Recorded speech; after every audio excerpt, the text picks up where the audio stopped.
The most useful piece of feedback I received, and probably the most common one as well, was that when I'm writing I need to evidence everything with an academic source rather than just put my ideas down to give it so my argument has credibility. You need to back it up, that kind of thing. For me, I think that was the most common feedback in the beginnings, that I didn't reference well enough, and something that I read or just thought that is true, I just wrote it down and not find the evidence for it. I wouldn't say the most memorable, but the most frequent comment that I get on my essays is usually about the structure of the essay, because I think I do tend to just clump it all up in one paragraph and put it through. But I think we really need to structure it and put it into different subsections and stuff like that. Well, a lot of my friends said that they didn't read the referencing guide, and in all the first few assignments they got very poor feedback on their referencing.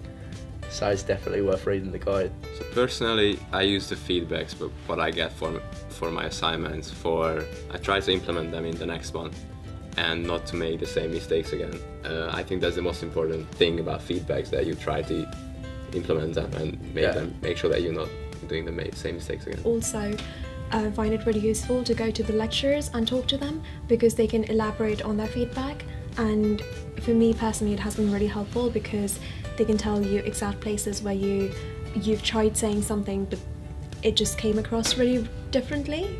So they can kind of help you to rephrase it, or they can help you to not make the same mistake again. Personally, I think we have much more academic knowledge than we had in comparison with first year. In addition to that, I do think our essays are more structured and we know how to set out everything, whereas last year it was all over the place and we didn't really know what we were trying to write. Plus, I think we're a bit more used to different styles that we need now. For example, we know what's required in an essay, what's in a blog post, that kind of thing.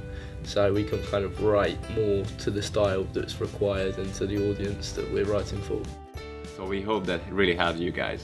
Yeah, I just want to say good luck for your first year, and I think you'll love it. It's not as difficult as you think it is, and do learn how to cook.